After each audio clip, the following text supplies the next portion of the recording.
Hello friends, welcome to aesthetic corner. I am Maithlika और मैं आपके लिए लेकर आती हूँ tested and tried health solutions. तो आज इस वीडियो में मैं एक बहुत ही कॉमन प्रॉब्लम के बारे में डिस्कस करने वाली हूँ और वो है एलर्जीज। आजकल मेजॉरिटी ऑफ अर्बन पॉपुलेशन खासकर एलर्जीज का शिकार है। पोल्यूशन की वजह से, हमारे फूड में मिले पेस्टिसाइड्स की वजह से, रॉन्ग कॉम्बिनेशन ऑफ फूड्स की वजह से हम में से बहुत से लोगों को हो जाती है डस्ट, पोलन, स्ट्रॉन्ग स्मेल्स या परफ्यूम से एलर्जी या और भी किसी भी तरह की एलर्जी, जिससे हमारे साइनसेस एग्रीवेट हो जाते हैं, टॉन्सिल्स एग्रीवेट हो जाते हैं और हमको ऐसा लगता है सर्दी, जुकाम, runny nose and watery eyes. तो मुझे भी कुछ टाइम पहले बहुत अक्यूट एलर्जी हो गई थी इसी तरह डस्ट और पोल्यूशन से, जिसको कहते हैं एलर्जिक रिनाइटिस, और उसमें मुझे होती थी continuous sneezing. And knowing me, मैंने नेचुरल क्योर्स ढूंढने चालू किए और जिससे मुझे बहुत आराम मिला। मैं उसी को आपके साथ आज शेयर कर रही हूँ। तो सबसे पहले मैंने ढूंढी ये एक हर्ब, इसको कहते हैं मुलीन। मुलीन मिंट फैमिली की एक हर्ब है जो कि एक रेस्पिरेटरी टॉनिक है। हमारे बहुत से कफ एक्सपेक्टोरेंट्स में भी इसका इस्तेमाल किया जाता है। ये हमारे जो एयरवेज हैं उससे म्यूकस बिल्डअप को निकालती है और उनको जो स्वोलन हो जाते हैं एलर्जीज के कारण उनको खोलती है ताकि हम प्रॉपर्ली ब्रीथ कर पाएं। ये एक एंटीबैक्टीरियल और एंटीवायरल है और अमेजिंग है रेस्पिरेटरी हेल्थ के लिए। जब एलर्जिक रिनाइटिस जैसी बीमारी हो जाती है तो उसके अंदर जो ये स्वेलिंग हो जाती है हमारी एयरवेज में, उसकी वजह से हमें होने लगती है डिफिकल्टी ब्रीदिंग में। तो डॉक्टर्स इसको ब्रोंकाइल एलर्जी बोलते हैं और इसके लिए वही ड्रग्स प्रिस्क्राइब करते हैं जो अस्थमा के पेशेंट्स को दी जाती हैं, जो कि स्टेरॉइड्स होते हैं। तो अगर आप उन्हें अवॉइड करना चाहते हैं तो at the first instance of any such allergic reaction आप इसकी चाय बनाकर आपको सिर्फ 1 चम्मच गर्म पानी में डालना है और उसको 2-3 मिनट छोड़ के इस तरह से ब्रू करके और उसको पीना है। आपको इमीडिएट भी उसके अंदर रिलीफ मिलेगा और चेंजिंग वेदर में तो आप इसको रोज कंटिन्यूसली भी पी सकते हैं।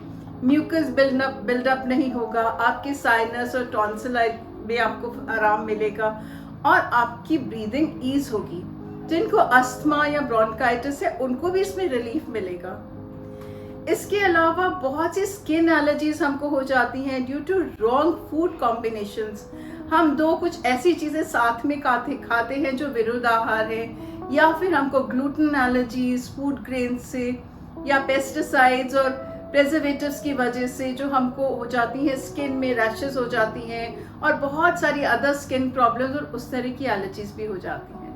तो उसके लिए मैंने ढूंढी है एक मुद्रा जो हमको ना केवल इस हर तरह की एलर्जी में राहत देती है, स्किन एलर्जीज में भी, रेस्पिरेटरी एलर्जीज में भी, और आज मैं आपके साथ वही मुद्रा शेयर करने वाली हूँ। उसका नाम है भ्रमरी मुद्रा।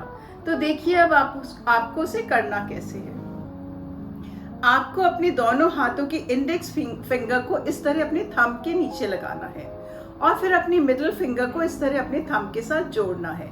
ये दोनों बाकी के फिंगर स्ट्रेट रहेंगी। तो इस तरह से ये एक भंवरे की तरह एक मुद्रा बन जाती है। इसको हम कहते हैं भ्रमरी मुद्रा। और भ्रमरी मुद्रा में आपको 10 मिनट रोज बैठना है, खासकर चेंजिंग वेदर में या जब आपकी एलर्जीज एट पीक होती हैं। आपको अपनी स्पाइन को इरेक्ट रखना है अगर आप चेयर पे बैठे, और नहीं तो बेस्ट होगा कि आप नीचे मैट पर सुखासन, पद्मासन या वज्रासन में बैठ के इसको करें। लेकिन इसको आपको सिर्फ ऐसे ही नहीं करना है, आपको साथ में इसके करना है बी वाला हमिंग साउंड जो आप भ्रामरी प्राणायाम में करते हैं। तो देखिए, आपको अपनी टंग को हल्का सा रोल करना है, अपनी तालू से लगाना है और फिर बी वाला हमिंग साउंड करना है कुछ इस तरह।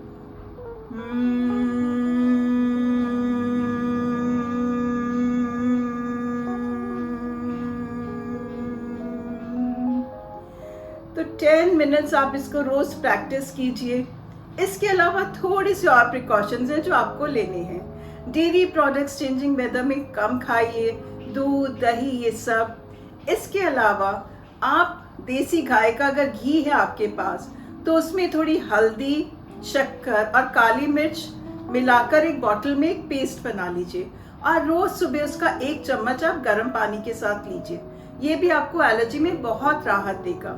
आप स्टीम लीजिए और थोड़ा सा प्रिकॉशन इस तरह का कि आप अपने वीट को और राइस को रिप्लेस कीजिए थोड़ा मिलेट से। इन सब से आपको एलर्जीज में बहुत बेनिफिट होगा, जैसे मुझे हुआ है। मेरी तो एंटी एलर्जी बिल्कुल छूट गई है। अब आप भी ट्राई करके देखिए।